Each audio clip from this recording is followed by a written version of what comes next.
म्हणून तुमचं मनापासून चंदगडवासी यांच्याकडून तुमचं खूप खूप स्वागत या ठिकाणी. मी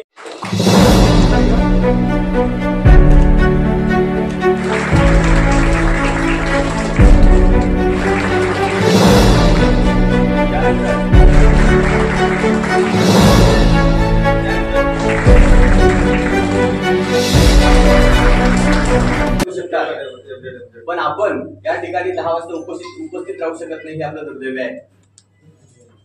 ही खंत खर्च म्हणावं लागेल. कारण जर आपण वेळेचं बंधन आपण आपल्या अंगीकारलं नाही तर फार मोठं नुकसान आहे. कारण प्रत्येकाची वेळ साहेबांची आहे. तर इथून सुरुवात करायला पाहिजे की आपण आपल्या वेळेला फार महत्व दिलं पाहिजे. कारण आपल्यासाठी आपली माणसं तिष्ठत आहेत हे फार महत्वाचं आहे. कारण वेळ ही कुणाला सांगून येत नाही, वेळ ही कुणासाठी थांबत नाही आणि आपली वेळ ही इतकी महत्वाची आहे की मला वाटतं आपण ती सांभाळली पाहिजे. तर तरीही हा कार्यक्रम आपण या ठिकाणी मोठ्या गर्दीने उपस्थित राहून चालू केला त्याबद्दल तिचं कर्तृत्व, त्याने समाजाप्रती केलेले समर्पण किंवा त्यांच्या आयुष्याची जडणघडण हे जेव्हा त्यांच्या विचारातून आपण ऐकतो, समजावून घेतो, निदर्शनास येतं त्यावेळेला त्या व्यक्तीचं कर्तृत्व, नेतृत्व आणि ते व्यक्तीचा स्वभाव आपल्याला कळतो. तेव्हा हे असे जे 2 व्यक्ती या ठिकाणी आहेत, माननीय मळवीकर साहेब, खोराटे साहेब. मळवीकर साहेबांना मला वाटतं ओळखत नसेल असं कोणी नाहीये. कोण आहे का मळवीकर साहेबांना ओळखत नाही असं कोण आहे का? अरे बोला, कोण आहे का? म्हणजे सगळे ओळखतात. खोराटे साहेबांना कोण ओळखत नाही असं आहे का? सगळे ओळखतात. म्हणजे काय, आपल्या लोकांना आपण ओळखतो हे फार मोठं आहे.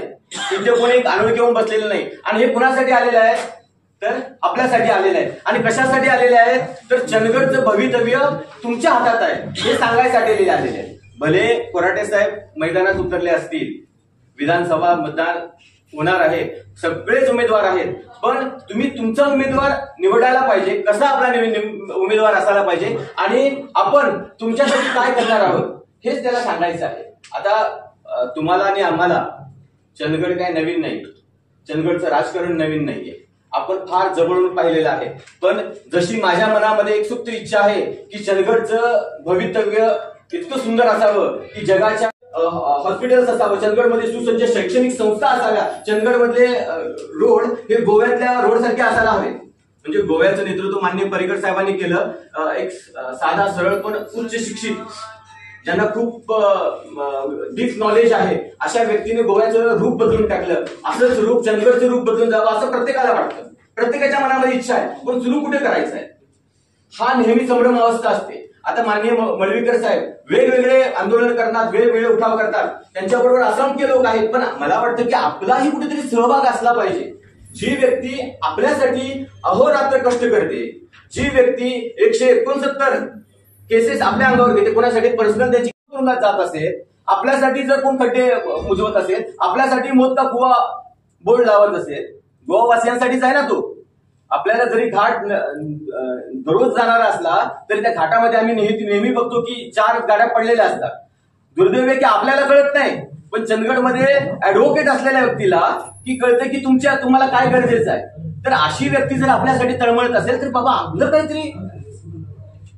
काहीतरी लागतं की आपण त्यांना सहकार्य करावं, आपण त्यांची काहीतरी देणेकरी लागतो, आपला एक हात त्यांना द्यायला हवा. त्याच्याच बरोबर खोराटे साहेब इथे उपस्थित आहेत. माननीय खोराटे साहेब दौलतचे चेअरमन आहेत. त्यांचा देशामध्ये साखर सम्राट म्हणून त्यांना ओळखलं जातं. पण खोराटे साहेबांनी दौलत चालू करून अनेक शेतकऱ्यांच्या पोटापाण्याचा प्रश्न संपवलेला आहे. अनेक कामगारांच्या घरामध्ये अन्नाचा प्रश्न सोडवलेला आहे. वाटताना 6 वर्ष जेव्हा दौलत बंद होता त्यावेळेला सगळ्यांच्या निदर्शना आला असेल की प्रत्येकाची काय स्थिती होती. चंदगड पाटामध्ये ओस पडला होता, परिस्थिती एकदम कठीण होती. चंदगड आपल्या हलकर्णी पाटाला माणसंच दिसत नव्हती. चंदगडचा जो दौलतचा अड्डा होता तो असा भयान रानाने वाढला होता. कारण आम्ही त्या ग्राउंडवरती खेळत होतो, आम्हालाही वाटत होतं चंदगडचं वैभव गेलं कुठे. पण खरोखर खोराटे साहेबांच्या नेतृत्वामुळे ते चंदगडचं वैभव, जे दौलत आहे ती खरी दौलत तिथे जागी झाली, त्याच्यामध्ये प्राण आला. नाहीतर ती दौलत तशीच रानावळात पडली होती. कारण ही दौलत सामान्य माणसाने उभारलेली दौलत आहे. या दौलतीमध्ये सामान्य माणसाची दौलत तिथूनच प्राप्त होत होती, म्हणून त्याला दौलत नाव आहे. आणि साहेब खरोखरच तुम्ही ती दौलत चालू केली. मागच्या मीटिंगमध्ये जेव्हा कोराटे साहेब आले होते तेव्हा म्हटलं की साहेब तुमचा आणि माझा एवढा परिचय नाहीये, तुमच्याबद्दल मला एवढी माहिती नाहीये, पण तुम्ही काय, जेव्हा त्यांचे मला विचार त्यावेळेला बोलले त्यावेळेला ते विचार पटले. त्यांना सरळ सरळ सांगायचे की मी कुठं राजवैभव घेऊन आलेलं नाहीये, मी कुठला वारसा घेऊन आलेला नाही, स्वनेतृत्वावर स्वकर्तृत्वावर मिळालेला आहे, कुणाला लुबाडून खाल्लेला नाहीये. एक गिरणी कामगाराची मुलगा आज एक साखर सम्राट झालेला आहे. हा असाच झालेला नाही, त्यांच्याकडून काहीतरी घेण्यासारखं आहे. ऍडव्होकेट मळीकर एक सामान्य व्यक्ती, गोव्यामध्ये सुद्धा तुमच्या आमच्यासारखी कामाला असते, आज जग भ्रमण करून आलेलं आहे. एक स्पिरिट आहे, एक किक आहे, ती आपल्याला कुठेतरी लागली पाहिजे. आणि अशाच स्पिरिटच्या अशाच किक असणाऱ्या माणसाकडून आपण अपेक्षा करतो की चंदगडला त्यांनी एक किक द्यायला पाहिजे. ती किक पुऱ्या देशाने पुऱ्या महाराष्ट्राने बघायला पाहिजे. आणि ती किक अशी असली पाहिजे की तरुण पेटून उठला पाहिजे, तरुणांच्या हातामध्ये बळ आलं पाहिजे, तरुणांच्या हाताला उद्योगधंदे आले पाहिजे, तरुणांच्या हाती नोकरी लागली पाहिजे, तरुणांच्या हातामध्ये दुसऱ्यांना उद्योग देण्यासारखे बळ आलं पाहिजे. तर हे कोण करू शकतो? जो इतरांचा विचार करू शकतो, जो इतरांसाठी लढू शकतो, जो इतरांसाठी धडपडू शकतो, अशीच व्यक्ती करू शकतात. ज्यांच्याकडनं वारसा हक्काने आलेला आहे त्यांना काही पडलेलं नाहीये. मी अनुभवलेलं. असे कितीतरी आपले नेते आहेत, असे कितीतरी पुढारी आहेत, त्यांना चंदगडच्या 25 गावाची नावं सांगा म्हटलं तर सांगू शकत नाही. इथे चंदगडच्या कित्येक गावातली मुलं कामाला आहेत, त्यांचे अनेक प्रश्न आहेत, त्यांना काहीही इंटरेस्ट नाहीये. आणि साहेब मळीकर साहेब, कोराटे साहेब, गोवा आणि गोव्यातील तरुण हेच चंदगडचा प्रतिनिधी निवडून देणार आहे. फार मोठी गोष्ट. चंदगडच्या तरुणांचा विचार केला, जो व्यक्ती चंदगडच्या तरुणांचा विचार करेल तोच आमदार होईल. त्यामुळे चंदगडचं नेतृत्व हे फक्त गोव्यातली लोक निवडून देऊ शकतात. कारण गोव्यामध्ये 4,500 लोक आहेत. 4,500 म्हणजे 40,000चं मतदान आहे. आपली 55,000ची विनिंग सीट आहे, लक्षात घ्या. तर गोव्यातलीच व्यक्ती ठरवू शकते की आमदार कोण होणार आहे. आणि म्हणूनच आपल्या विकासासाठी आपल्या प्रयत्नांना यश येण्यासाठी, आपल्या पोटातल्या दळमळीसाठी माननीय कोराटे साहेब आणि मळवीकर साहेब धडपडतायत. काल मुंबईला होते, त्यांची व्हिडिओ पाहतोय मी. गल्ली बोळात नाही करत, काय करत नाहीये त्यांनी. पहिल्यांदाच मला काय आमदार खासदार काय व्हायचं नाहीये, पण चंदगडसाठी मला काहीतरी करायचंय, चंदगडसाठी धडपडायचंय. परवा दिवशी परत त्यांच्यावर केस पडली बँक ऑफ इंडियामध्ये. साहेब खरंच सॅल्यूट आहे. मी तिथे गेलो 2 वर्षापूर्वी मी गेलो, तर मी प्रयत्न केला. पण काय असतं माहितीये का तुम्हाला, धाडस असते पण काय करावं कळत नाही. आज मळवीकर साहेबांचं नाव आहे, मळवीकर साहेब उभा राहिले की 4 लोक कसरतात. का कसरतात? कारण ते मुळात त्यांनीच ठरवलेलं आहे. फॅमिली बाकीचं सगळं नंतर, अधिक समाजकार्य. त्यामुळे हा माणूस समाजकार्याची कासोटी झोळी घेऊन उभा आहे, कसलीही अपेक्षा नाहीये. त्यावेळेला मी प्रतिकार करण्याचा प्रयत्न केला, पण तुझ्यावर केस टाकेन हे वगैरे असं झालं. आणि त्यावेळी मी परत आलो. पण तुम्ही जेव्हा तिथं बँक ऑफ इंडिया गेला तर मला असं वाटलं की अरे माझा आत्मा मळवीकर साहेबांच्या शिरला की काय. म्हणजे जे मला बोलायचं होतं, जे मला सांगायचं होतं ते मळवीकर साहेब सांगायला लागले, लक्षात घ्या. तर ह्या सगळ्या गोष्टी आहेत, त्याच्यावरती पण केस पडली. परवा मुंबईच्या गलीबोळातून फिरत होते, सर्वांना सांगत होते की आपण काहीतरी विकास करूया. पण ही धडपडणारी व्यक्ती आहे. माननीय जे कोराटे साहेब गावोगावी तरुणांना सांगतायत की तुम्ही सांगा तुम्हाला काय रोजगार हवाय, इंडस्ट्री हवे, तुमच्यासाठी काय मागू नका म्हणून सांगायला लागले. कारण तुमच्याकडे बळ आहे, त्या हातातल्या बळामध्ये मी शक्ती भरणार आहे. त्याच्यामध्ये तुम्हाला मी असं बळ भरणार आहे की तुम्ही उद्योगधंदे निर्माण करू शकाल, तुम्ही तुमच्या नोकऱ्या ठरवू शकाल, तुम्ही तुमच्याकडे नोकऱ्या ठेवू शकाल. कारण 5-25 रुपयासाठी विकला जाणारा चंदगडचा तरुण नाहीये, 4 मटणाच्या थाळीमध्ये आटपणारा चंदगडचा तरुण नाहीये, 4 गोष्टी मनात घेऊन नुसता झेंडा घेऊन फिरणारा चंदगडचा तरुण नाहीये. तर चंदगडचा तरुण हा आता सुशिक्षित आहे. चंदगड हा मागास भाग आहे, हे टायटल आहे ते आपल्या सर्वांना पुसून टाकायचं आहे. आणि चंदगड हा खरोखरच विकसित चंदगड आहे हे देशाच्या कानाकोपऱ्यात कळायला पाहिजे. त्यासाठी आपण धडपडलं पाहिजे अशी मी सर्वांना विनंती करतो. आणि भाषण नाहीये, पण माझे मनातले पोटातले 4 शब्द आपल्या समोर ठेवलेले आहेत, ते आपण खरोखरच एकदा विचार करण्याची गरज आहे, बदल घडण्याची गरज आहे. अशी मी सर्वांना विनंती करतो की आपण पुन्हा एकदा बदल घडून आणूया. आणि मी सुनील शिंदे साहेबांना सांगतो की त्यांनी 2 शब्द बोलावे. ती गोष्टी क्लिअर केल्या आहेत. त्यामुळे आता मलाही नेमकं आता काय सांगायचं हा प्रश्न पडलाय. त्याच्यात काय झालंय की काल आम्ही मुंबईला होतो आणि पूर्ण रात्र जागरण असल्यामुळे प्रचंड थकवा पण जाणवत आहे. पण चंदगडचे तुम्ही एवढा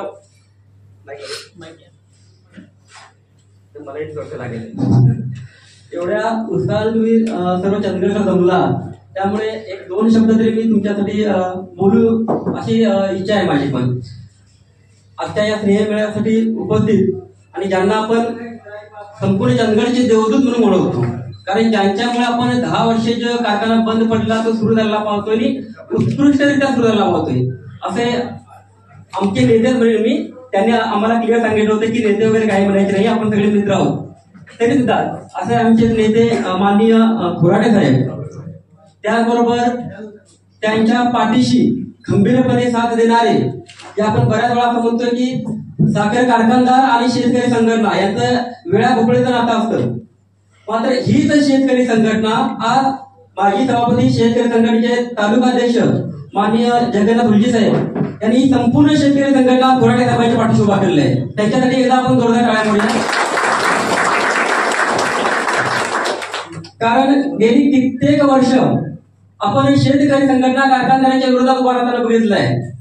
तालुक्यामध्ये प्रथमच अशी घटना असेल की शेतकरी संघटना कारखानदारांच्या समवेत खांद्याला खांदा लावून लढत आहे, ते फक्त आपल्या आणि आपल्या दौलतसाठी म्हणून. त्याचबरोबर या ठिकाणी उपस्थित आमचे मित्र, त्यांची ओळख आता बळवंत सांगितलं आहे आणि मी वेगळी करून देण्याची गरज नाहीये, पण संपूर्ण तालुका गेली 20 वर्ष यांचं आंदोलनाचं नेतृत्व पाहतोय अशा आमच्या मळवीकर साहेब. तुम्ही मागच्याही वेळेला मी आलेलो, कुटाळेला आपली सभा झाली होती, काही लोक इथे असतील तर त्यावेळेला आपल्या बरेच गोष्टी झाल्या होत्या की मळवीकर साहेबांनी गोव्यासाठी काय केलंय, गोव्यातील मुलासाठी काय केलंय, तो विषय परत मी घेत नाहीये.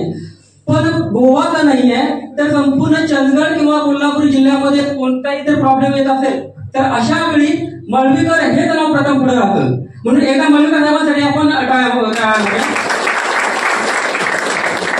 कदाचित कुणी फेसबुक ओपन केलं असेल तर कळालं असेल की आम्ही ज्यावेळी एअरपोर्टवर आपण उतरलो त्याच वेळेला मळवीकर साहेबांच्या कदाचित कुणाच्या डोकीत विषय होता नव्हता मला माहित नाहीये. ते आपल्या मोबाईल विमानतळाचं नाव आहे मनोहर आंतरराष्ट्रीय विमानतळ, बरोबर ना? तर मनोहर पर्रिकर साहेबांच्या नावामध्ये दिलं होतं. येते वेळी मळवीकर साहेबांच्या डोक्यात हा विचार आला की ज्या माणसाने एवढं गोव्यासाठी कार्य केलेलं आहे, संपूर्ण राष्ट्रासाठी एवढं कार्य केलेलं आहे, त्या माणसाचं नाव फक्त एका मनोहर या शब्दाने नाही संपणार, तर मनोहर पर्रिकर हे नाव संपूर्ण देशाला आणि किंबहुना जगाला समजलं पाहिजे. तरी पण इथं कुठंतरी असं वाटतंय की हा जो मनोहर नाव देऊन कुठंतरी पर्रिकर साहेबांच्यावरती अन्याय झालाय काय अशी खंत त्यांच्या मनामध्ये होती. त्यामुळे येता येता ते लाईव्ह तिथून केलं होतं की या विमानतळाचं नाव मनोहर पर्रिकर असं करून हा संपूर्ण गोव्यासाठीचा अपमानाचा दिवस ठरावा आणि त्यांच्या हाती लाईव्ह झालंय. आणि मला वाटतं हे खरंच आहे, ज्या माणसाचं एवढं मोठं कार्य असेल त्या माणसाला मोठं केलंच पाहिजे. आता मगाशी यांनी सांगितलं की चंदगडचे तरुण विकले जात नाहीये. मला तुमच्या समोर बोलताना खरंच बरं वाटतंय कारण तुम्ही सर्व सुशिक्षित आहात, पण दुर्दैव असं आहे जेवढा मुलगा सुशिक्षित आहे, जेवढा उच्च शिक्षित आहे, त्या सर्वांचं एक मत असतं की मी राजकारण करणार नाहीये, मी राजकारणात पडणार नाहीये. तुम्हाला मी हेच म्हणेन तुम्ही राजकारण करू नका, राजकारणात पडू नका. मात्र तुम्हाला वेळ नसेल, तुम्ही तुमचा नोकरी व्यवसाय सांभाळताल, राजकारण करायचं नसेल, पण जो माणूस आपल्यासाठी चांगला करतोय अशा माणसाच्या पाठीशी तुम्हाला आपण राहिला पाहिजे. प्रत्येक वेळेला आपण सक्रिय राहू असं नाहीये. एक साधी गोष्ट विचार करण्यासाठी आहे, मी खोराटे साहेबांना का पाठिंबा दिला? मळवीकर साहेब आहेत म्हणून मी पाठिंबा दिला, ही क्लिअर गोष्ट होती. मळवीकर साहेबांनी पाठिंबा दिलाय, त्यांनी काहीतरी चांगलं बघितलं असेल म्हणून मी पाठिंबा दिला. मात्र ज्यावेळी मी साहेबांच्या संपर्कात गेलो त्यावेळी मात्र माझ्या लक्षात आलं की साहेबांना पाठिंबा देण्यामागे फक्त एक मळवीकर साहेब आहेत एवढंच कारण पुरेसं नाहीये. साहेबांचे स्वतःचे जे विचार आहेत, त्यांचं जे कार्य आहे तेच खूप मोठं आहे. तुम्हाला ज्यावेळी त्यांच्या कार्याची जाणीव होईल त्यावेळी तुमच्या लक्षात येईल की यांच्यापेक्षा चांगला उमेदवार जर मिळत असेल तर मी नक्की त्यांना मतदान करेन. पण पर्याय तसा तुमच्याजवळ असेल तर तुम्ही निश्चितपणे करा. कारण का आज साहेबांचं शिक्षण BE आहे. तुम्हाला शिक्षणाबद्दल काय सांगतोय, तुम्ही सर्व सुशिक्षित आहात, तुम्हाला समजेल शिक्षणाची जाणीव असते आपल्याला. BE मध्ये तर टॉपर आहे, टॉपर असून सुद्धा ते नोकरी करत व्यवसायाला सुरुवात केली आहे. मला परवा खरंच एक अजब वाटलं की 2007 साली ते 6,000 रुपयाच्या नोकरीवरती होते आणि 6,000च्या नोकरीवरती 2007 साली नोकरीवरती असणारा व्यक्ती आज हजारो कोटीचा व्यवसाय स्वतःचा उभा करू शकतो. आज ट्रेडिंग मध्ये महाराष्ट्रामध्ये ते एक नंबरला आहेत. आणि संपूर्ण आपल्या देशामध्ये ते ट्रेडिंगमध्ये, साखर ट्रेडिंगमध्ये 2 नंबरला आहे. एवढं मोठं साम्राज्य उभा करण्याची व्यक्ती आज आपल्या समोर आहे, हे खरंच आपलं भाग्य आहे. एवढा मोठा उद्योगपतीला आपण जवळून बघतोय, त्यांच्या जवळ जाऊन बसतोय, त्यांच्याशी विचार आपण मांडू शकतोय, हेच खरं चंद्रकांतचं भाग्य आहे. ह्याच दृष्टीने आम्ही त्यांना पाठिंबा दिला. कारण जर ते उद्योजक असतील तर आपल्या सर्वांचे एकच खंत आहे, आपण चंदगड सोडून गोव्याला काढलोय फक्त आणि फक्त नोकरीसाठी, आपलं पोट भरण्यासाठी म्हणून. आणि नोकरी कुठली करतोय, म्हणजे सगळे जर काय टॉप व्हायला असेल असं नाहीये, पण ऍव्हरेज नोकरी आपण करतोय ती 15 ते 20 हजाराची. ही जर नोकरी चंदगडमध्ये जर उपलब्ध झाली तर आपल्याला 50 हजाराच्या नोकरीला भारी आहे. आणि हेच काम आपल्याला करायचं आहे. साहेबांना ज्यावेळी आम्ही पहिल्यांदा भेटलो त्यावेळी साहेबांचा हाच उद्देश होता. कधी साहेब आम्हाला असे बोलले नाहीत की रस्ते मला करायचे आहेत, गटर मला करायचे आहेत, कुठला सामाजिक भवन बांधायचा आहे, कुठला हॉल बांधायचा आहे, मंदिर करायचं आहे, हे करायचं नाही असं म्हणत नाहीये. पण ह्या विषयात ते बोलले नाही. मला माझा चंदगडचा तरुण, मला माझा आजऱ्याचा तरुण चंदगड आजऱ्यामध्येच कसा थांबेल, इथं त्यांच्या नोकरीची कशी व्यवस्था होईल, त्यांना इथं कसा व्यवसाय उपलब्ध करून देता येईल, हे मला पहिला करायचं आहे. आणि फक्त करायचं आहे असं नाही आहे, तर सुरुवात म्हणून त्यांनी काय केले की माझ्या जे तरुण आहेत ते चांगल्या पद्धतीने नोकरीला जावेत याच्यासाठी तो रोजगार मेळावा भरवला. त्या रोजगार मेळाव्यामधून 1050 लोकांना प्रत्यक्षपणे रोजगार मिळाला. त्या 1050 मधले बजाज ऑटो सारख्या कंपनीमध्ये 250 मुले आज कामं करतात.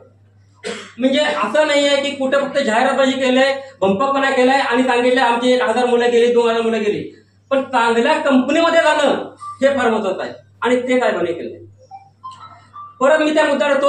आपल्या सर्वांना काय आणि 31 रुपये आपल्याला दर मिळतोय हे लक्षात घ्या. 2930 रुपये असताना 31 रुपये आपल्याला दर मिळतोय.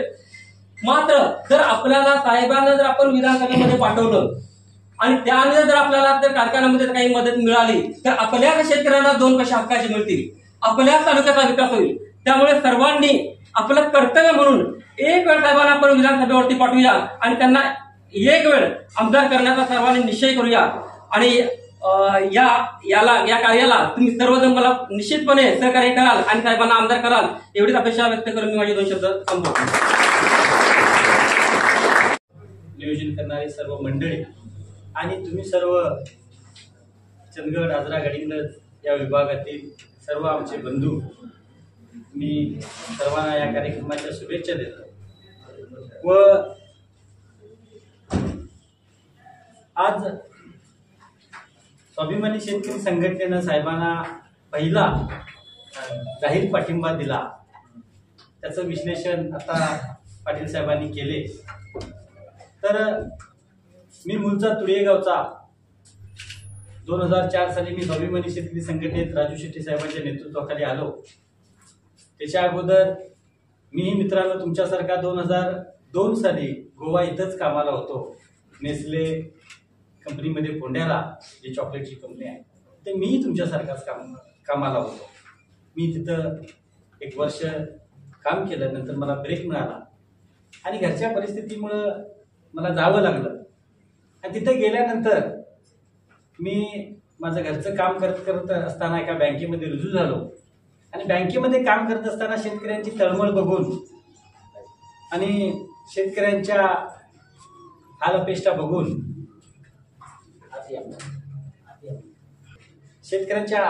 बघून मी आंदोलन, आता मळवीकर साहेब करतात त्या पद्धतीने आम्ही प्रत्येक कारखान्यावर आंदोलन करायला लागलो. FRPचे पैसे 50 रुपये 100 रुपये जादा मिळावे म्हणून आम्ही त्यांची वाहनं अडवायला लागलो. त्याच्यातनं 2 पैसे शेतकऱ्यांना मिळायला लागले. तर आम्हाला जॉईन झाली आणि मोठी अशी ताकद आम्ही त्यावेळी चंदगड तालुक्यामध्ये निर्माण केली. तर आम्हाला शेतकऱ्यांचा विकासच करायचा आहे. शेतकऱ्यांच्या खिशात 2 पैसे घालायचेच आहे.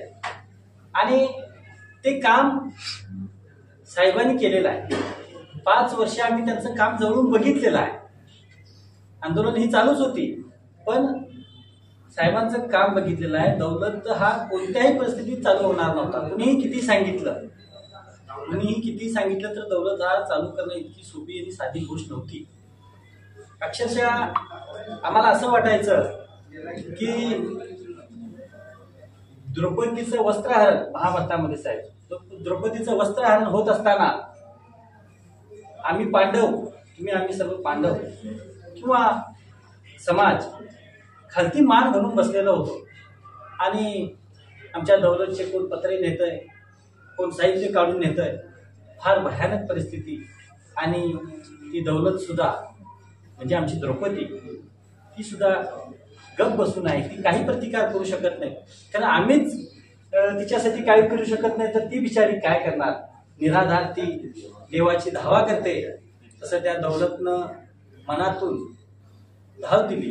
साहेबांनी सांगितलं की आमच्या आई वडिलांनी त्याच्यामध्ये पैसे गुंतलेले होते, त्या सुद्धा मंडळींनी आज हाक दिली देवाला आणि श्रीकृष्णाच्या रूपानं मानसिंग खोराटेंचा तिथं आगमन झालं. त्यांनी आपल्या ताकदीनं म्हणा ही आमच्या चंदगड तालुक्याची जाणारी आबरू, या आमच्या द्रौपदीची आबरू त्यांनी वाचवली. रूपानं आम्हाला दिसते ही आमच्या चंदगड तालुक्यासाठी एक भाग्याचं आहे. खरोखर आमचं भाग्य मोठं आहे की ह्या तालुक्याला एक एज्युकेटेड माणूस दिसतोय. इथून पाठीमागे बघितलं, राजकारण बघितलं, सगळं बघितलं. पाठीवरती हात मारायचं, बाळ्या बाबा कसा आहे म्हणायचं, म्हणजे काय होतंय, बाळ्या खुश, बाबाचं नाव काढलं म्हणून बाबा खुश, असं राजकारण होतं. हे राजकारण खरोखर बदलण्याची गरज आहे. तालुक्याच्या दृष्टिकोनातून विचार करत असता आज तालुक्याला बऱ्याचशा गोष्टींची गरज आहे आणि ती गरज आपल्याला जर पूर्ण करायची असेल तर त्यासाठी एक चांगल्या चेहऱ्याची गरज आहे, एक चांगल्या नेतृत्वाची गरज आहे. आणि ते नेतृत्व म्हणून आम्ही खोराटे साहेबांच्याकडे बघतोय. बघितलं, राजकारणात बरेचसे बदल होतात, चांगलेही होतात आणि वाईटही होतात. आता चांगले बदल आपल्याला घडवायचे आहे, वाईटाकडे जायची आपल्याला गरज नाही. चांगले बदल जर घडवायचे असेल, आज तालुक्याला आमच्या एक शैक्षणिक दृष्ट्या प्रगत करायचं असेल, बघितलं असा तर आपल्यातली बरीचशी मुलं गडिंग्लजला शिकायला जातात, कोल्हापूरला शिकायला जातात. म्हणजे आपल्या मुलांचा फायदा गडिंग्लजवाले उठवतात, कोल्हापूरवाले उठवतात, पुणेवाले उठवतात. त्याचा फायदा चंदगडसाठी कधीही होत नाही. सर्वसामान्य कुटुंबातला समजा जर शिकायचा असेल तर त्याला शिक्षणासाठी पुण्याला घालणं, कोल्हापूरला घालणं पटत पण नाही आणि पेलत पण नाही. आणि हे न पेलल्यामुळे बरीचशी लोक पैसा नसल्यामुळे शिक्षणात मागे पडतात. खरोखर आपला तालुका शैक्षणिक दृष्ट्या प्रगत करायचा असेल, आपल्या तळागाळातली विद्यार्थी चांगला शिकला पाहिजे, मोठा झाला पाहिजे, ही स्वप्न समजा जर आपण बघत असेल तर ते काही चुकीचं नाही. आणि ती स्वप्न खरोखर आज वाटतंय की ते खोराटे साहेबांच्या रूपानं पूर्ण होणार आहे. शैक्षणिक दृष्ट्या खरोखर प्रगती व्हायची असेल तर त्यासाठी एक एज्युकेट माणसाची गरज असते, एज्युकेट व्यक्तीची गरज असते आणि ती गरज खोराटे साहेबांच्या रूपानं पूर्ण होईल अशी एक इच्छा व्यक्त करतो. म्हणजे माहिती आहे मला थोडा बागराईचे पाटील साहेब म्हणून नाही तर जास्त परिचय नव्हता, थोडासा परिचय होता. कारण 2009 साली मी थोडाफार राजकारणात होतो, गोपाळा गटाचा कार्यकर्ता म्हणून काम करत होतो. ज्यावेळेला गोपाळा पाटील पडले बरोबर त्याच्यानंतर राजकारणात का आम्ही आलोच नाही किंवा राजकारणाचा आम्हाला गंधही तिथून पुढे माहित नव्हता आणि राजकारणात पडलो पण नाही. आता राजकारणात पडलो म्हणजे कशासाठी, खरोखर आपल्या तालुक्याचा जर विकास करायचा असेल तर राजकारणाची गरज आहे आणि राजकारणात पडून आपल्या तालुक्याचा विकास करून घ्यायचा आहे. म्हणून आज परत पुन्हा एकदा राजकारणात आलेलो आहे असं समजून घेतलं ते काही हरकत नाही. बघितलं, आपल्या तालुक्यातला तरुण आज बहुतांशी तरुण आज गोव्याला आहे, पुण्याला आहे, कोल्हापूरला आहे. मग ह्या तरुणांचा समजा जर विकास करायचा असेल तर रोजगाराच्या संधी आज तालुक्यामध्ये उपलब्ध राहणे गरजेचं आहे. आज सांगितलं, सरांनी सांगितलं की इथं बहुतांशी जे विद्यार्थी आहेत, आता मी आयटीआयचा शिक्षक असल्यानंतर मला सांगू इच्छितो की बाबा 15 ते 20 हजार पर्यंतचीच पहिल्यांदा नोकरी मिळते आणि ह्या नोकरीवरती खरोखर आपलं कुटुंब चालवणं प्रत्येकाला एक काठीवरची कसरत सारखा प्रकार होतो. मग ही कसरत समजा जर आपल्याला मिटवायची असेल तर आपल्या भागात काहीतरी उपलब्ध होणं गरजेचं आहे. त्याही दिवशी मी बोलता बोलता बोलून गेलो की खरोखर समजा तालुक्यात समजा रोजगाराच्या संधी जर उपलब्ध झाल्या तर आपल्याकडे इथं प्रत्येक जण असा आहे की त्याचा 50 टन 70 टन 30 टन ऊस होतो, शेताची चांगली कामं होतील, भात शेती आपल्याकडे मोठ्या प्रमाणात उपलब्ध आहे.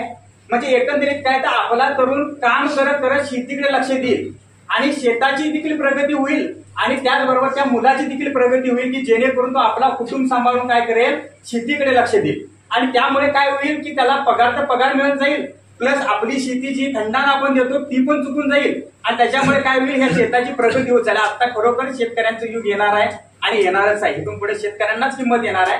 त्याच्यामुळे आपला प्रत्येक तरुण आपल्या भागात राहून शेती केला पाहिजे, नोकरी केला पाहिजे, ही संकल्पना खरोखर खोराटे साहेबांची आहे. आणि खरोखर त्या पद्धतीनं रोजगाराच्या संधी आता मोठ्या प्रमाणात आपल्या तालुक्यामध्ये उपलब्ध होणार आहेत असं 100% वाटतं. म्हणूनच आज खोराटे साहेबांच्या पाठीशी आज ठामपणे उभा आहे. आमदार म्हणून पाठवूया हे आमचं ठरलंय, तुमचंही ठरू द्या. आणि त्या पद्धतीने आपण आमदार साहेबांना केल्याशिवाय थांबूया नको, गप्प बसूया नको. आता हे चान्स आहे, लास्ट चान्स आहे असं समजूया. तालुक्याला विकास करण्याच्या दृष्टिकोनातून हे उचललेलं पहिलं पाऊल आहे असं समजूया आणि तुम्ही आम्ही सगळ्यांनी एकजुटाने काम करूया आणि साहेबांना निवडून देऊया एवढंच सांगतो आणि थांबतो. राहायला पाहिजे ते तर जिल्ह्याने म्हणजे ते घाटाचं काम एवढं काही मोठं नाही आहे. तर आमच्या सगळ्यांच्या म्हणजे वयाची जी मुलं आहेत त्यांच्या वतीने मी बोलतोय की ते PWDला तुम्ही अजून एकदा एक लेटर द्या आणि ती बस सेवा आहे ती चालू झाली पाहिजे. कारण त्या बसमुळे भरपूर प्रॉब्लेम होतात. तर सगळी मिडल क्लासचीच मुलं आहेत तिकडे, तर ती बस शिवाय पर्याय नाही. तर सेकंडला वगैरे येताना म्हणा किंवा गावाकडून येताना पावसात बस चालू पाहिजेतच. तर तुम्ही आमच्या सगळ्यांच्या वतीने तेवढे PWDला लेटर द्या की ती बस चालू झाली पाहिजे, केली पाहिजे. मागच्या वेळीच बोलणं झाले, बळवंगी वगैरे होते त्यावेळी आपल्या उठाळीमध्ये जी सभा झाली होती. थोडेसे टेक्निकल इश्यूज घाटाचे आहेत सध्या, बरंच काय काय झालेलं आहे. आता तर इंटरव्ह्यू बघितलं तर हे लावलेलं होतं ते तोडून टाकलेलं आहे, कुठला तरी ट्रक गेलेला असेल. तर निश्चितच नुसतं ॲप्लिकेशन देऊन आणि फोटो काढून ते काम नाही होणार आहे. तिथं जाऊन बसून ते करून घ्यावं लागणार आहे. मळेकर साहेब एकदम त्या बाबतीत एक्सपर्ट आहेत, ते 100% करून घेऊ. प्लस थोडंसं मला समजलं की तुमची सगळ्यांची इच्छा होती ती मडगावपासून पण सुरू व्हावी, कारण बऱ्याचशा बसेस पणजीला थांबतात. तशी फार मोठी बाब नाही आहे ती, किरकोळच बाब आहे. जर का पणजीला येते तर मडगावला यायला काय, पण काहीतरी टेक्निकल इश्यूज आहेत. परवानगी घालते मळेकर साहेब म्हटले की ती पणजीपर्यंतच आहे. तर दोन्ही सरकारने मिळून, अगदी सरकारचं काय एवढं मोठं नाही आहे. जर का हे केलं की बाबा पणजीऐवजी मडगावपर्यंत परवानगी द्या, तर ती परवानगी द्यायला सुद्धा त्यांना काही अडचण असेल असं मला वाटत नाही. त्याचा सुद्धा आम्ही पाठपुरावा करू आणि ही बस चालू होईल ते होईल, प्लस मडगावपासून कशी होईल हे बघण्यात येईल. कारण जर का गोवा ट्रान्सपोर्टच्या बसेस कदंबा ज्या आपण म्हणतो त्या कदंबा बसेस जर का कोल्हापूर नसून कोल्हापूरपासून मिरजला पण जाऊ शकतात, सांगलीला पण जाऊ शकतात, शिर्डीला पण जाऊ शकतात, तर महाराष्ट्राच्या बसेस पणजीपर्यंतच का, पणजीहून मडगावला का नाही हे आपण भांडू शकतो किंवा त्याच्याकडून करून घेऊ शकतो. निश्चितच त्यात पण आम्ही लक्ष घालू. बस फक्त सुरू करणे नाही तर ती मडगावपर्यंत पण कशी येईल याची सध्या तरी आम्ही हे घेऊ, प्रयत्न करू ते करायला. पण जर का मी आमदार झालो तर मी तुम्हाला सांगतो लवकरात लवकर मडगाव बस सुरू करून त्या चंदगड मडगाव बसमधला पहिला प्रवास एक असेल मोठा. प्रत्येक गावामध्ये ऍडव्होकेट संतोष मळवीकर नावाचं फाउंडेशन पण स्थापन व्हायला पाहिजे, त्याची शाखा स्थापन व्हायला पाहिजे.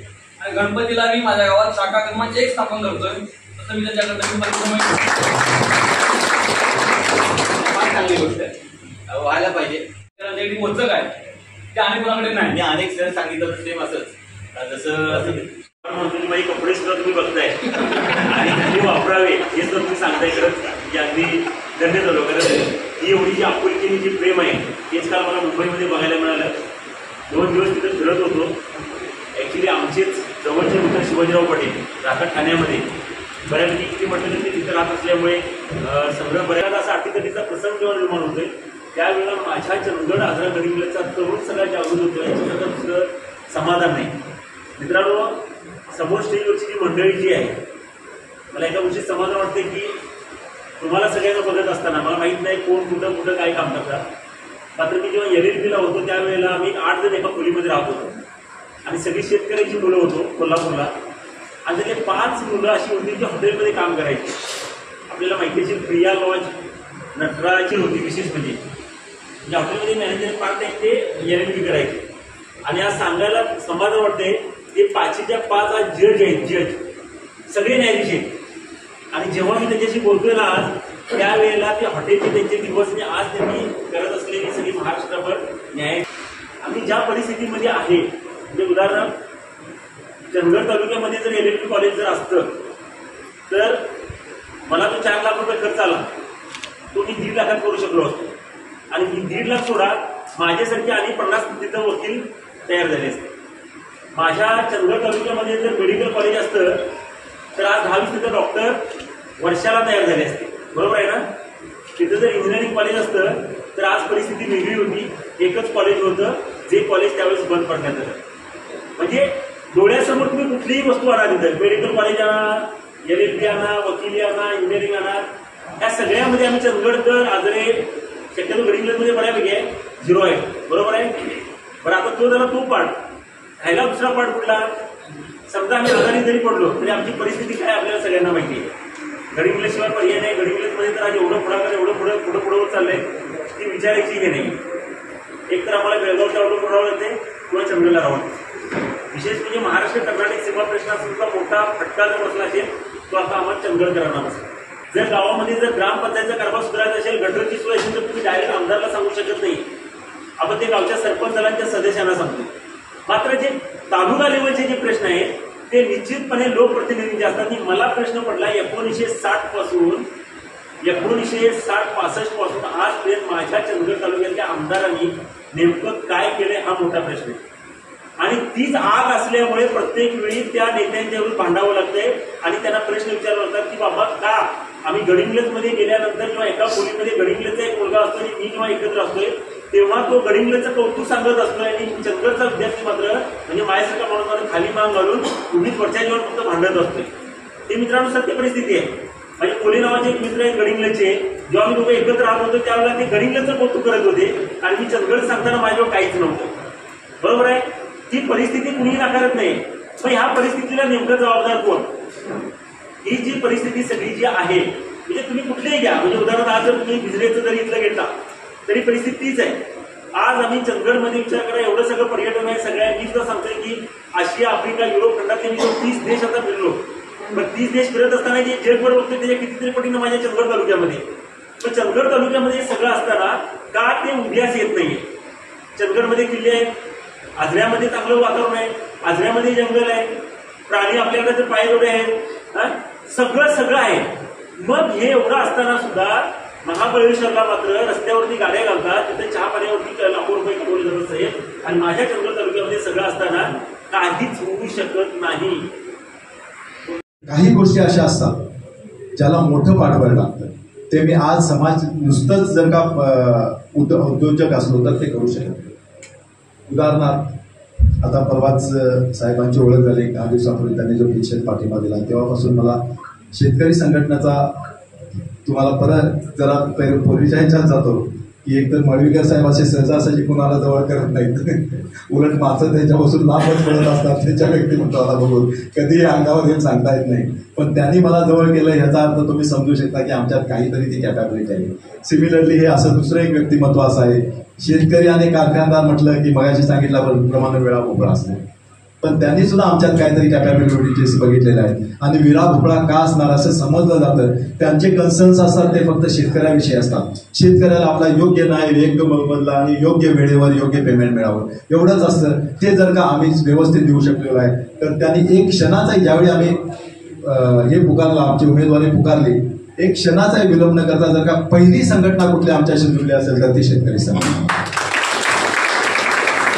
अर्थातच ती जुळल्यामुळे माझी जबाबदारी आणि वाढलेली आहे कारण त्यांच्या पण अपेक्षा असणार आहेत माझ्याकडनं जशा तुमच्या आहेत तशा त्यांच्या पण असणार आहेत आणि त्या पूर्ण कराव्या लागणार आहेत. आणि मी गॅरंटी देतो मी माझ्यापर्यंत जेवढं शक्य होईल तेवढं मॅक्झिमम पूर्ण करणार आहे. आता राहिली राजकारण समाजकारणी. जसं मी तुम्हाला सांगितलं की 3 कारखाने झालेत. अजून 2 तुम्हाला मी आताच सांगतो मळवीकर साहेबांना बोलून अजून 2 कार्ड्सवर आहेत. तर ते 2 कारखाने सुद्धा कदाचित आम्ही थोड्या वर्षामध्ये लगेच 1-2 वर्षामध्ये पुढच्या होतील. तर कारखान्याची रान आहे, पैसे येऊ शकतात माझ्याकडं, इथं यायची काही आणि वेळ घालवायची गरज नाही. पण आता मुलगा सांभाळतो बिझनेस तर समाजकारण मनापासून समाजकारण करायचं आहे. बरेच जण बोलतात की समाजकारण करायला चालू आणि मग ते मगाशी म्हटल्याप्रमाणे रस्ते आणि गटारी हे समाजकारण होतं. रस्ते आणि गटारी मागे समाजकारण नसतं, राजकारण नसतं, एक वेगळं अर्थकारण असतं हे तुम्हाला आम्हाला सगळ्यांना माहीत आहे. आणि जर का खरं जर का त्याच्यात दुसरं काही नसतं तर आता मळवीकर साहेबांनी म्हटल्याप्रमाणे जर का बेळगाव ते वेंगुर्ला रस्ता बघितला तर कदाचित सायकलनं लवकर पोहोचू आणि तुम्ही गाडीनं वेळात पोहोचाल अशी परिस्थिती झालेली. तर रस्ते सुद्धा करायचे झाले तर आपण इन्फ्रास्ट्रक्चर डेव्हलपमेंट ज्याला म्हणतो की इन्फ्रास्ट्रक्चर डेव्हलपमेंट रस्ते आहेत ते करून होत आहे. इन्फ्रास्ट्रक्चर डेव्हलपमेंट असते हे नवीन काहीतरी करण्यामध्ये असतं किंवा नवीन प्रकारचा रस्ता करा. उदाहरणार्थ तुम्ही जर का संकेश्वर आंबोली रस्ता बघितला कधीतरी तिकडचे पण कोणतरी असेल तर बघा एकदम पूर्ण सिमेंटचा रोड केलेला आहे. जी वळणं होती ती सगळी काढलेली आहेत. फटाफट संकेश्वर आंबोलीला आज 50 मिनिटांमध्ये पोहोचताय. हेच तुम्ही बेळगाव ते आंबोलीचा. खरं तर संकेश्वर आंबोली एक बाजूला संकेश्वर दुसऱ्या बाजूला आंबोली. संकेश्वर एवढं महत्वाचं शहर नाही आहे तेवढं बेळगाव आहे. बेळगाव आंबोली तर खूप 2 मोठे. एका बाजूला तर आंबोलीच आहे कॉमन पण दुसऱ्या बाजूला इकडे बेळगाव आहे. त्या रस्त्यापेक्षा अगोदर किंवा त्याच्या सोबत तरी म्हणेन मी हा रस्ता पण पकडला पाहिजे. तर इथं पण बरीच वळणं आहे, छोटे रस्ते आहेत, खड्डे आहेत. अर्थातच आपल्याकडे पाऊस जर का जास्त होतो तर ते सिमेंट रोड होणं गरजेचं आहे. पण हे खरं असतं प्रगती किंवा इन्फ्रास्ट्रक्चर डेव्हलपमेंट. रस्ते आहेत ते करणं किंवा साईड पट्ट्या वाढवणं आणि खड्डे बुजवणं म्हणजे तर अजिबातच हे नाही. खड्डे बुजवणं म्हणजे मुळातच तुम्ही रस्ता खराब केलाय म्हणून खड्डे बुजवायला लागतात. आणि तो खराब का होतोय, तर 10%, 5% घेतलं तर रस्ता तर कदाचित 0% घेतलं तर एकदम फर्स्ट क्लास राहतोय, 5% घेतलं तर थोडे खड्डे पडतात, 10% घेतले तर गुडघ्यावडे पडतात आणि 25% घेतले तर तो तसा डांबरीकरण न होता आहे तो रस्ता कच्चाच राहतो. असं होतं. हे सगळं अर्थकारण असतं. ते न करता मी तुम्हाला सांगितल्याप्रमाणे मी म्हणेन की रस्ते सुद्धा आम्ही करू, पण रस्त्याच्या पलीकडचं आम्ही राजकारण करू, रस्त्याच्या पलीकडची आम्ही प्रगती करू. कारण रस्त्याच्या पलीकडं, रस्ते आणि गटाराच्या पलीकडं खरं तर चंदगड भागाचं राजकारण गेलेलंच नाही. आज हॉस्पिटल, आज सगळ्यात महत्वाची गोष्ट म्हणजे आपल्याला हॉस्पिटल पाहिजे. काही झालं, मेजर झालं तर गडिंग्लजला, नाही तर कोल्हापूर, नाही तर बेळगाव, याच्याशिवाय पर्याय नाही. रात्री अपरात्री मुलांना साप चावणं, विंचूर चावणं असे प्रकार होतात. तर हे सगळे जर का ओव्हरकम करायचे झाले तर एखादं हॉस्पिटल असणं अगदी मूलभूत गरज आहे आणि साधी सोपी गरज आहे. 1200 कोटीचं जर का तुम्ही रस्ते करत असाल तर एक 5-25 कोटीचं हॉस्पिटल करणं काहीच अवघड नाही. फक्त याला इच्छाशक्तीची गरज लागते. मी 100% सांगतो, माझ्यामध्ये ती इच्छाशक्ती आहे. सगळ्यात पहिलं काम कुठलं जर का घेईन, रस्ते जे होत राहतील करावं लागेल. त्याच्या व्यतिरिक्त जर का तुम्ही आपल्या इंडस्ट्रियल एरियाज बघितला, सगळीकडे तुम्हाला MIDCचे बोर्ड दिसतात. बोर्ड आहेत MIDCचे, पण इंडस्ट्री नाही. म्हणून तर तुम्ही इथे आलेला. जर तिथं असता तर इथं का आला असता. तुम्ही पाटणे फाट्याची MIDC जा, तुम्ही शिरोळची MIDC, गॅटलास्कोपो किती वर्षापूर्वी आलेला आहे, त्याच्यानंतर कुठे तिथं मोठी इंडस्ट्री आलेली आहे. गडिंग्लजची MIDC जा, आजऱ्याची MIDC जा. MIDCचे बोर्ड आहेत, MIDC नाही, इंडस्ट्रीज नाही, तर काय फायदा त्या MIDCचा. तर अर्थातच मी स्वतः त्या क्षेत्रात असल्यामुळं ती MIDC सुद्धा तुम्हाला असं दिसणार नाही की एकही प्लॉट रिकामा असेल. मी 100% देतो. सगळेच्या सगळे उद्योगधंदे कुठले ना कुठले आणे, कुठल्या ना कुठल्या रूपाने. माझे बरेचसे इंडस्ट्रियलिस्ट मित्र आहेत. एखादा मोठा उद्योग सुद्धा आणे. आता मोठा उद्योग आणायचा म्हटलं तर परत इच्छाशक्तीचा संबंध येतो. कारण थोडंसं आपलं नाव खराब झालेलं आहे AVH केली. तर आता आपलं नाव खराब नाही झालं कारण आपल्याला माहिती आपण का केलेलं आहे ते. कारण ते पोल्युटिंग इंडस्ट्री होती, नको होती, आपल्याला त्रास होणार होता, पुन्हा आपण केली. पण ज्यावेळी एक उद्योजक बघतोय त्यावेळी तो हे बघतो की अरे इथनं त्यांनी AVHला घालवलं, मला पण इथं टिकू देऊ शकत आहे. तर मी तो कॉन्फिडन्स देऊ शकतो. जर का मी इथं टिकू शकलेलो आहे तर तुम्ही का टिकणार नाही. तुम्ही या, तुमची इंडस्ट्री घाला, तुम्हाला पाहिजे तेवढा लेबर, पाहिजे ते असिस्टन्स, पाहिजे ते सगळं काही इंडस्ट्रीला माझ्या युवांना काम द्या, माझ्या मित्रांना काम द्या. तुमची इंडस्ट्री भरभटीला जाईल. जर का माझे युवा, माझे मित्र मुंबई, पुणे आणि गोव्याच्या जाऊन इंडस्ट्री चालवू शकत असतील तर इथल्या का चालवणार नाही. तुम्हाला सगळा लेबर जागच्या जागी अवेलेबल होईल, कदाचित स्वस्तात सुद्धा अवेलेबल होईल, तुम्हाला सुद्धा फायदा होईल त्याचा आणि माझ्या सुद्धा युवा मंडळीचा फायदा होईल. तर हे कॉन्फिडन्स दिला पाहिजे. ही इच्छाशक्ती लागते. आज खरंच ती इच्छाशक्ती आपल्या इथं कोणी कुणाकडेच नाही आहे मी म्हणून. कारण मी बघतोय मागच्या 25 वर्षात हे रस्तेचे खड्डे मुजवणं, मी म्हणेन रस्ते बनवणं पण नाही, रस्त्याचे खड्डे मुजवणं आणि गटारी करणं ह्याच्या पलीकडे राजकारणच गेलं नाही. आणि ते मला करायचं. त्याच्या पलीकडे गेलं तर गुरुजी साहेबांची संमत आल्यामुळे मी थोडंसं शेतीतलं ज्ञान घेत असतो. अजून पूर्ण चंदगड माफ करा, मी सगळ्या चंदगडची मतं मागतोय, पण एक भाग अजून राहिलेले आहेत बघायचे. पण मी अनुभव घेतो, याच्याकडून माहिती घेतो गुरुजी सरांच्याकडून, साहेबांकडून. असं आहे की तुम्ही महाबळेश्वरचं नाव काढलं, हिमाचल प्रदेशचं नाव काढलं, काय करायला जातो आपण? निसर्ग सौंदर्य बघायला. त्याच्या पलीकडे काय तिथं? फक्त ते निसर्ग सौंदर्य बघते वेळी तुम्हाला तिथं मिळतात ते रस्ते असतील, चांगले हॉटेल्स असतील, बाकी फॅसिलिटीज या म्हणून बघायला जातो आपण.